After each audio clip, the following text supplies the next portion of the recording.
Oi, meus amores, Cristina Vampato.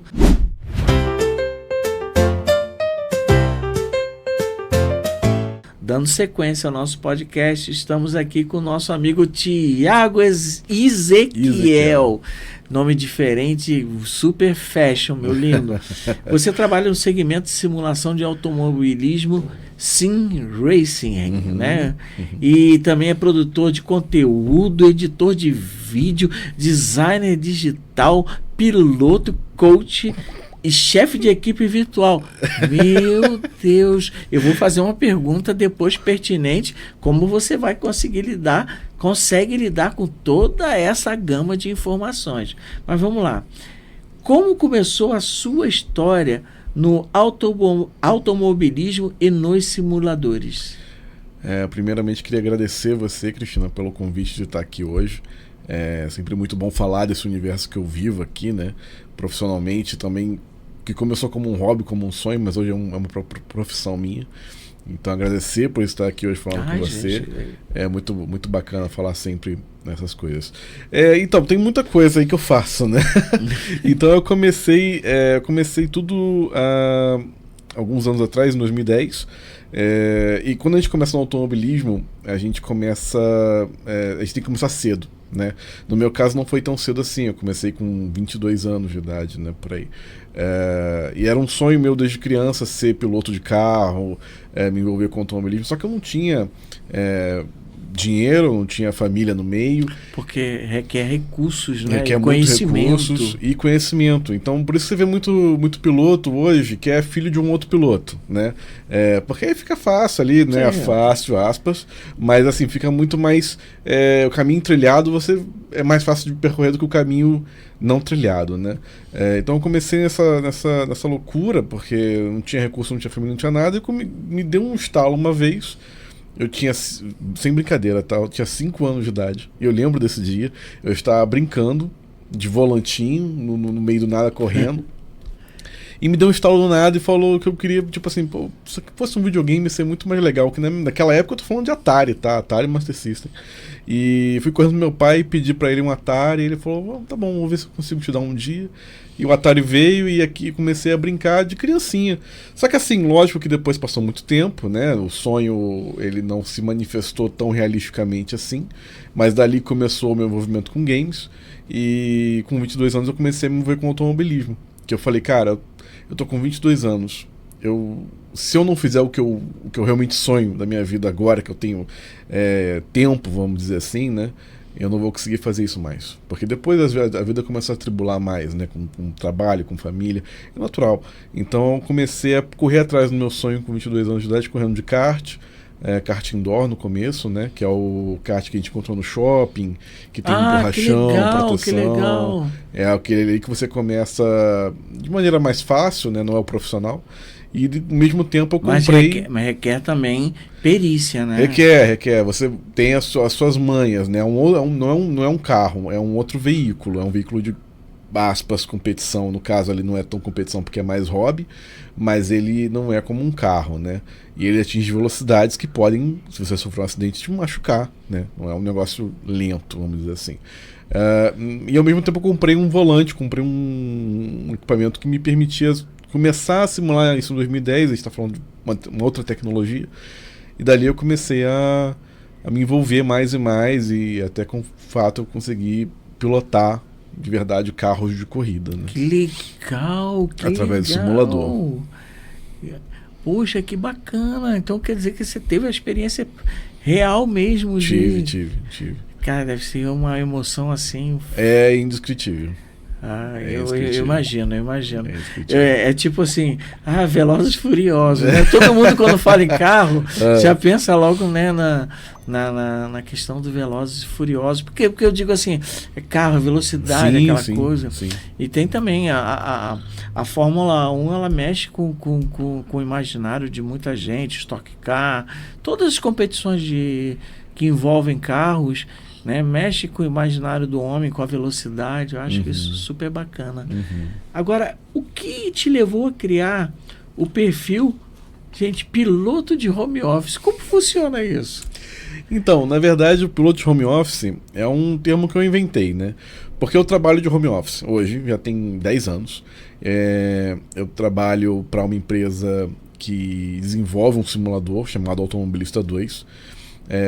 Então, o meu, digamos assim, tempo de piloto, ele parou em 2017 porque eu acabei ficando sem recurso. Eu nunca tive recurso, mas eu não consegui avançar mais do que eu gostaria. E aí, enfim, fui trabalhar com a parte de simulação, né? Que eu também tenho outras habilidades que me permitem trabalhar no desenvolvimento de um simulador. E eu não falo só da parte de pilotagem, falo da parte gráfica, como você citou ali, o design digital, a edição de vídeo, tudo isso me permite chegar nesse meio de outras formas, né? Então, a ideia do piloto home office veio quando eu vi um amigo meu, que é advogado, e não tem nada a ver com, assim, o perfil dele, você olha assim e fala, esse cara não vai fazer criação de conteúdo, né? E de repente ele começou a fazer e botou um perfil chamado piloto de terno. E eu olhei aquilo e falei, legal. Legal, gostei. Legal. Aí eu pensei, pô, eu vou fazer um piloto de home office. Porque sou um piloto virtual, né, nesse aspecto. Eu faço competição, participo de competição, e me envolvo, enfim, profundamente nesse mundo. E a ideia da profissão home office com piloto, eu falei piloto de home office. Eu fui dar uma brincadeira, e aí acabou que o negócio foi se desenvolvendo. E ficou muito legal, sabe por quê? Chama atenção, curiosidade. Sim. Eu fiquei assim, quando eu vi as perguntas que chegaram até a mim, eu falei, piloto de home office? Essa eu quero saber. Muito legal, parabéns pela iniciativa, pela criatividade. Obrigado. Sabe o que eu vejo isso? Como foi falado anteriormente aqui nos outros podcasts, o termo viajar na maionese. Acho que todo mundo que é envolvido com a arte de uma certa forma, ele viaja na maionese, porque só há maneira de você criar quando você expande a tua mente. Você rompe os limites do que aparentemente pode ser ridículo para alguns, para você vê uma oportunidade. Então, cara, é muito legal. Muito legal. Agora, você também trabalha para Reisa Studios no jogo simulação, como você falou, Automobilista 2. Isso. E como é atuar nos bastidores de um dos principais simuladores do mercado internacional? É uma loucura, né? Quando eu comecei a trabalhar com a Reisa, eu comecei a trabalhar num período de um ano curto, de 2015 a 2016. Eu ainda estava competindo, né? Eu vou competindo na época na Fórmula Inter, que é uma categoria que existe ainda hoje em dia. E quando eu estava naquele momento, eu estava começando ali naquela categoria de carro. Então fiquei um pouco dividido essa atenção junto com a atenção do trabalho com a Reisa naquele período. E acabei ficando só um ano na Reisa. Mas eu trabalhei no primeiro título, que foi o Automobilista, que é um simulador que contempla todas as categorias de automobilismo mundial. Você vai ter ali do kart até caminhão correndo, né? Então tem quase todas, na verdade faltou uma ali que do 2 tem. Mas foi esse período, passou um ano, e aí minha vida como piloto, ela acabou tendo, como eu te falei, umas dificuldades financeiras, eu tive que retrair. E em 2020, na época da pandemia, eu estava trabalhando para o Grande Prêmio, que é um portal de notícias automobilísticas muito grande. Eu estava como editor da parte de eSports, e me veio a oportunidade de entrevistar meu ex-chefe, né? Que é o dono da Reisa, o Renato Simeone. E aí eu falei, vou entrevistar ele porque vai sair o Automobilista 2, eu vou entrevistar ele para trazer essa notícia pro Grande Prêmio. Eu tava como jornalista ali, né? Vamos dizer legal. assim. E aí, essa multifunção. Aí aconteceu. Não, aí eu vim falar com ele, aí eu falei, depois que a gente conversou, eu falei, como é que tá lá o trabalho e tal. Ele, cara, tá indo bem e tal, se você estiver querendo voltar, a gente pode conversar, me ofereceu um retorno, né? Aí eu falei, legal, vamos ver. E aí acabou que eu voltei, e tô nessa empresa há quase 6 anos agora, né? 5 anos e meio. E o meu trabalho lá, ele contempla a parte tanto de teste, né, que a gente tem que testar o simulador com outras pessoas e tudo mais, quanto a parte de arte digital. Então, assim, o objeto 3D do carro, ele precisa de um envelopamento, vamos dizer assim. E esse envelopamento, que é a parte que a gente vê dos gráficos, que a gente vê os desenhos, os patrocinadores, é o meu trabalho como designer digital. Eu faço uma textura, textura de vários carros, recriando todo aquele visual. Então, quer dizer, assim, é um processo de construção mesmo, né? E bacana, que aí você vai bolando, você vai vendo, você tem que linkar cores com marcas, com imagens, e sempre apresentando algum tipo de diferencial para que possa estar... É um trabalho bem, assim... Minucioso, né? Minucioso, porque quando a gente tem a necessidade de replicar, que é muito comum, né? Replicar um carro que já existe na realidade, né? Uma cópia virtual do carro, a gente tem que ter toda a atenção aos detalhes, aos logos das empresas patrocinadores e tal, as cores que contemplam, né, o carro. Então ele tem que ter uma recriação fiel.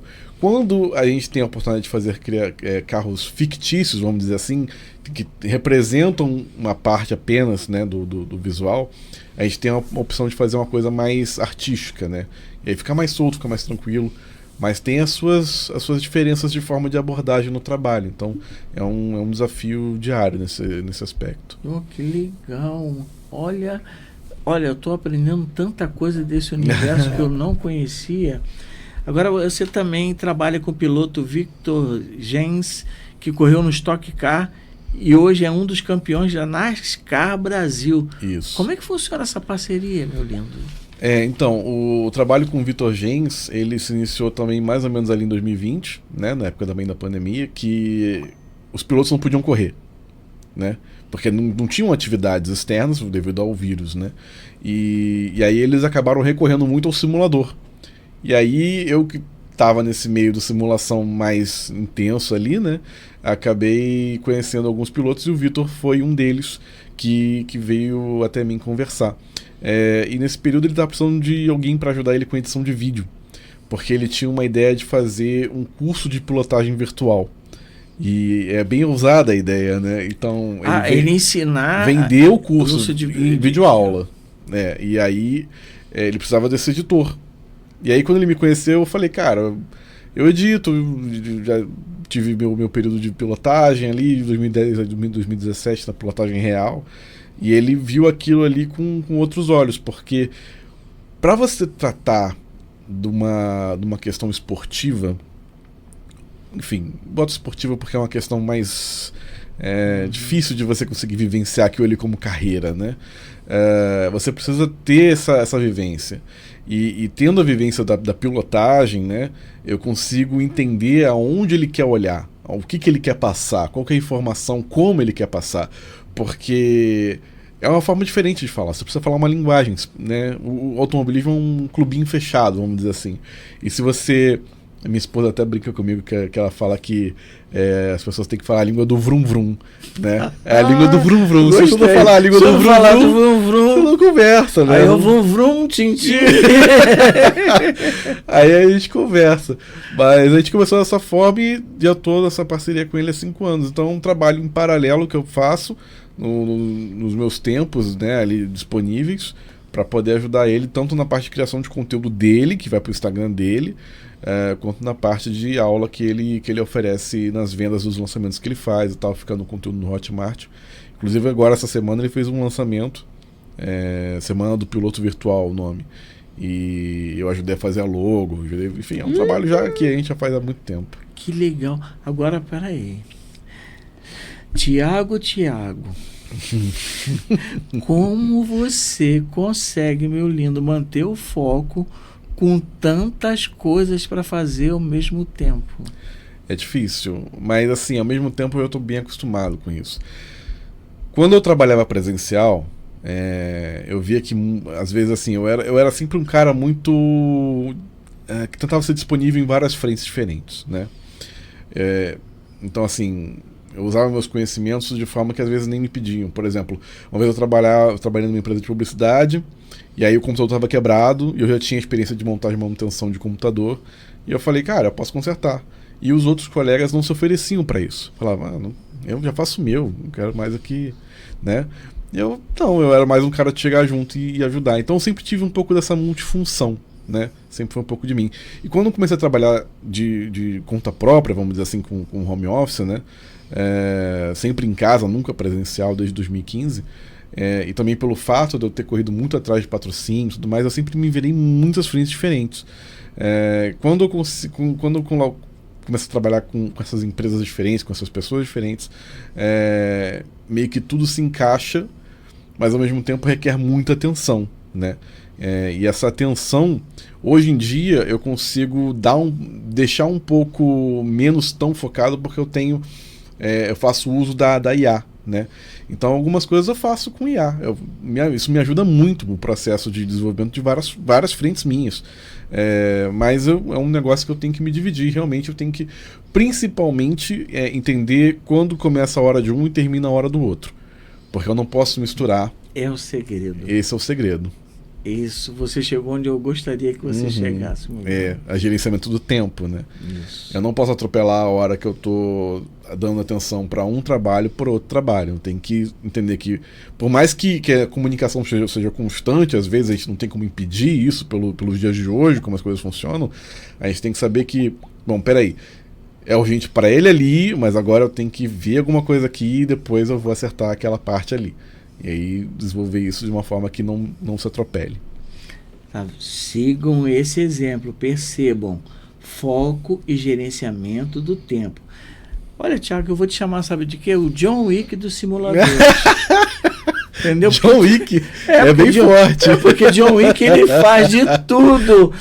Ele no campo da ação, no campo da sobrevivência, John Wick faz tudo. Então você para mim é o John Wick do simulador. Eu gostei. Agora, meu lindo, fala para mim, quais são os seus objetivos em relação aos seus trabalhos e o seu perfil lá no piloto de home office? Olha, eu sou um cara muito apaixonado pelo automobilismo. O automobilismo, como eu te falei, é um negócio que está embutido em mim desde que eu me entendo por gente, né? Desde quando eu acompanhava Ayrton Senna na televisão, enfim, então isso é um negócio que vive no meu sangue, né? E com a ideia do piloto de home office, eu acho que é uma forma de eu passar um pouco desse amor, mas também, em troca, ganhar um reconhecimento pelo que eu faço, né, nesse meio. É uma forma também de eu ser simplesmente criativo, porque é um canal onde eu posso me expressar por mim. Quando eu trabalho nos bastidores, né, tanto da Reisa quanto do Vitor, ou às vezes um outro freelance que aparece por aí, eu consigo imprimir certa criatividade, mas o cliente precisa gostar. Eu tenho que entender que no final das contas o produto não é meu, é uma cooperação minha. Mas quando é um perfil meu, piloto de home office, eu posso fazer da forma que eu quiser. E eu sempre fui um cara muito criativo de fazer minha marca, de fazer minhas coisas e tudo mais. Antes do piloto home office veio o Pilotos do Futuro, que era uma marca minha, que eu tinha um outro projeto que não chegou tanto pra frente assim. Mas é nessa ideia de passar, de ser criativo, de passar a vivência de como que é, de me conectar com as pessoas que vivem esse meio, de mostrar isso para pessoas que não entendem esse meio e possam vir a se interessar, e com isso também me tornar uma pessoa que faça jus, de uma certa forma, a referência do que eu faço, né? Porque a gente tem que compreender, isso é uma coisa que eu aprendi, Cristina, a gente tem que compreender quem a gente é e valorizar quem nós somos. Se eu não me valorizo, se eu não me dou o devido valor do que eu faço, do que eu sou, ninguém vai dar, né? Então a forma que eu tenho de mostrar um pouco disso e ganhar um certo reconhecimento hoje em dia através do perfil, e estou investindo nele. Eu já até soltei um vídeo lá do Rally, que eu vi que você comentou, foi bem legal também. Enfim, acho que é por aí nessa ideia. Olha, parabéns, Thiago. Continue assim, meu querido. Eu quero te agradecer por ter vindo participar e trazer tanto enriquecimento para o nosso podcast, que você possa retornar outras vezes.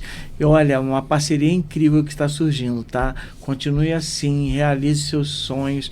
Deus te abençoe grandemente. Eu que agradeço, Cristina, pelo convite, pela conversa, pela oportunidade de falar o que eu faço e pelo carinho que você tem aqui comigo nesse momento de conversa aqui no seu podcast. Gente, fantástico, sensacional. Beijos, Cristina Vampato, amo vocês.